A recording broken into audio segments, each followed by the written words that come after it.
Dan pemirsa, untuk membahas terkait kebijakan STRP ini telah bergabung bersama kami juru bicara Kementerian Perhubungan Adita Irawati, pengamat kebijakan publik Trubus Rahardiansyah, dan Ketua Presidium Nasional Garda Indonesia Igun Wicaksono. Saya ke Ibu Adita terlebih dahulu. Ibu Adita, sebenarnya mekanisme penerapan STRP ini seperti apa hari Senin nanti?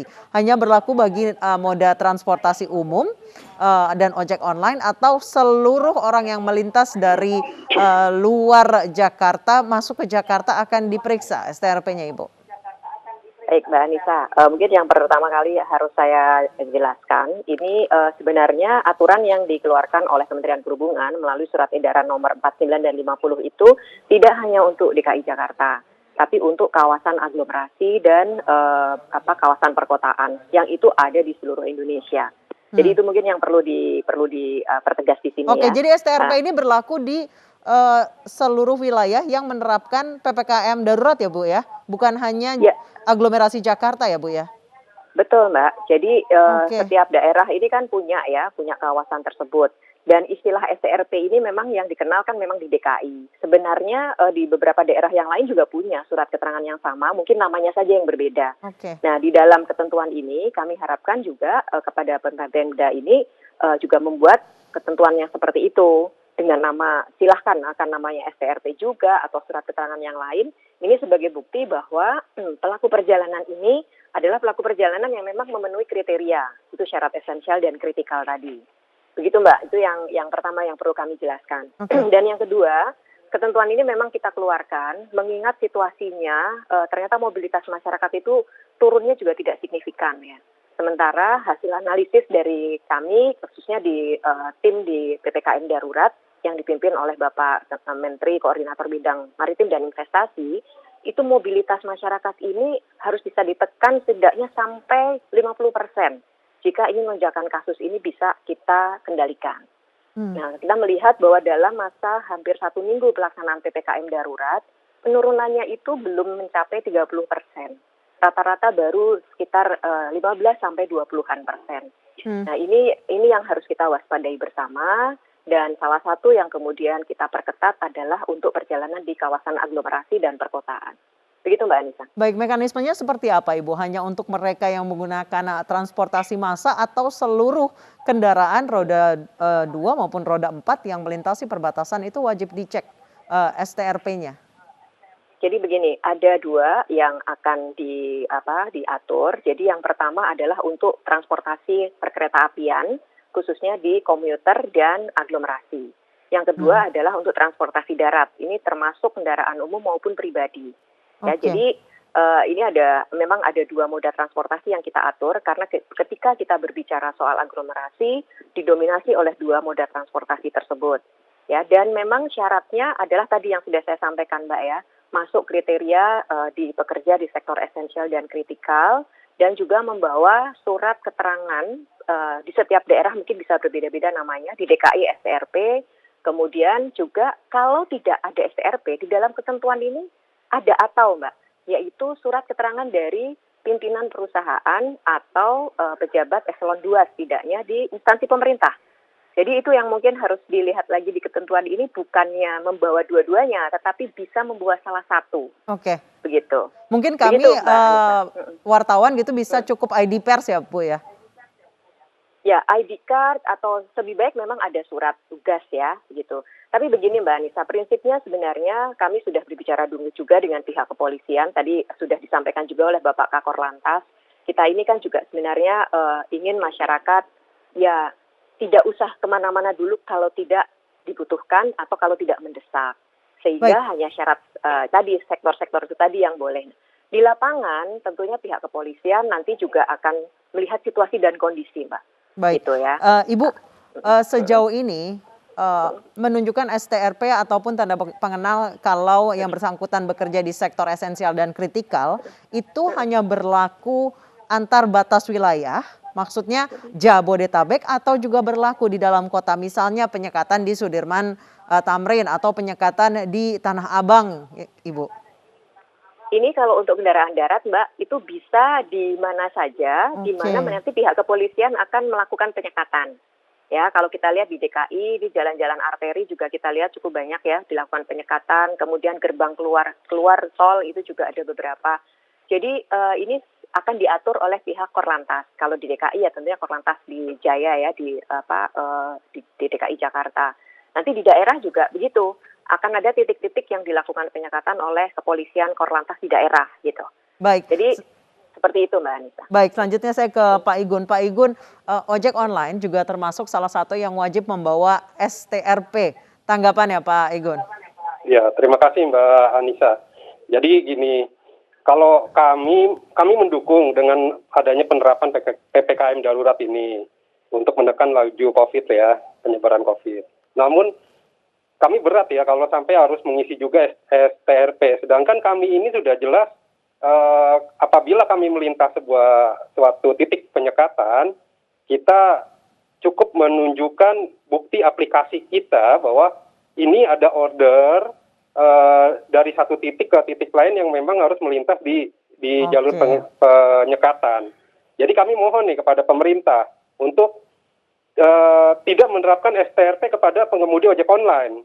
Cukup. Apakah sudah pernah dikomunikasikan ke pihak aplikator Pak untuk mengeluarkan terkait surat tugas itu? Belum. Kita belum menyiapkan belum komunikasi juga kepada pihak perusahaan aplikasi.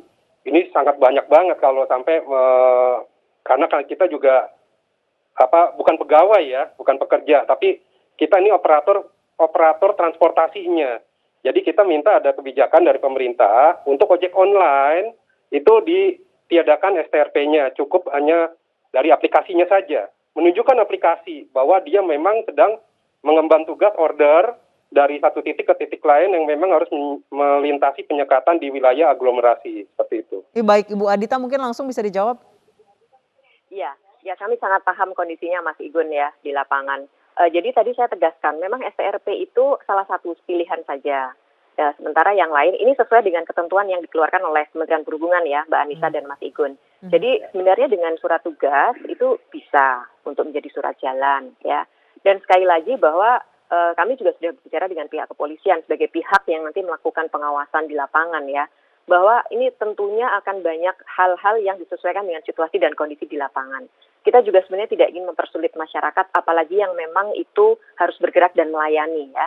Jadi ini hal-hal yang sebenarnya sudah kita berikan beberapa opsi. Jadi bukan semata-mata STRP. Mungkin itu yang bisa kami jawab, Mbak. Baik, saya ke Pak Trubus. Pak Trubus, pemberlakuan STRP atau surat tugas ini baru diumumkan atau berlaku 1 pekan setelah penerapan PPKM darurat. Tanggapan Bapak?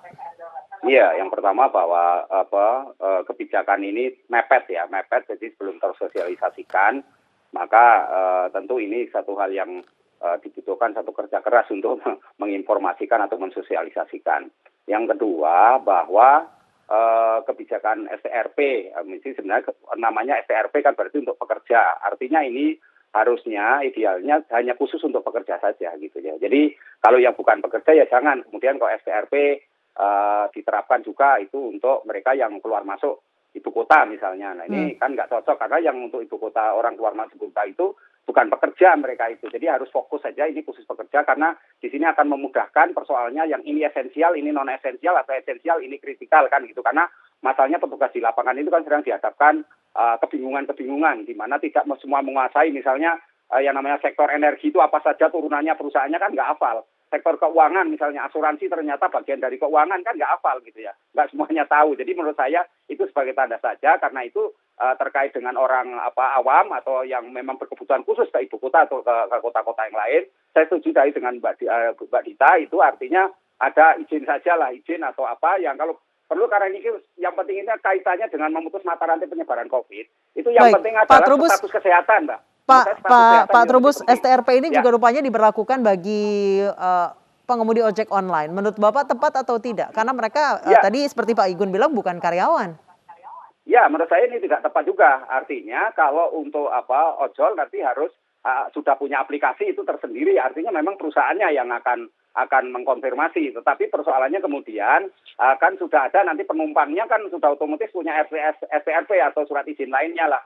Saya rasa itu cukup, jadi tidak perlu drivernya yang harus punya STRP khusus tersendiri. Pak Igun, saya rasa itu, Mbak. Baik, Pak Igun mungkin ada rencana untuk berbicara dengan pihak aplikator untuk menyiapkan surat tugas tersebut karena memang saat ini kondisinya serba darurat, Pak Igun.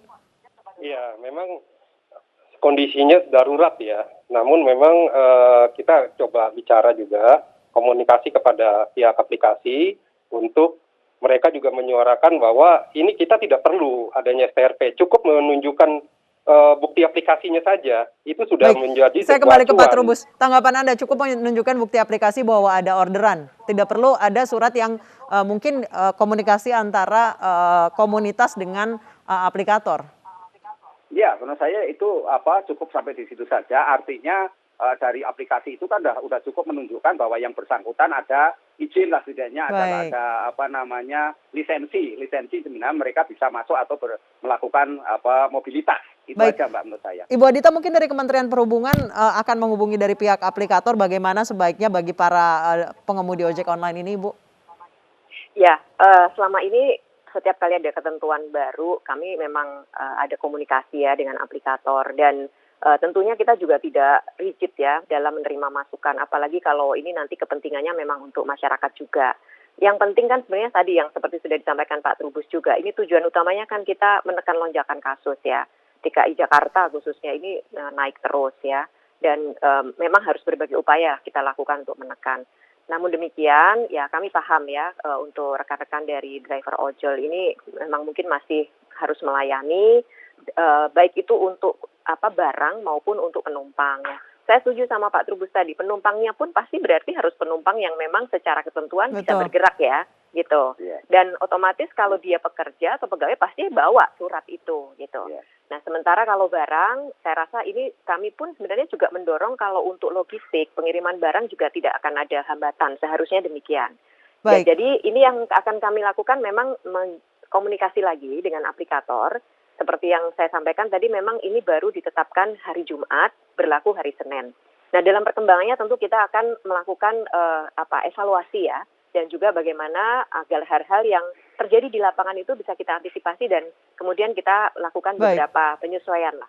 Begitu Mbak Anissa. Baik, terima kasih Ibu Adita Irawati, Pak Igun Wicaksono, dan Pak Trubus Rahardiansyah. Semoga penerapan STRP ini nanti terinformasikan kepada eksekutor-eksekutor di lapangan supaya tidak terjadi perdebatan dan juga simpang siur di lapangan. Terima kasih Bapak dan Ibu telah bergabung bersama kami di iNews Sore.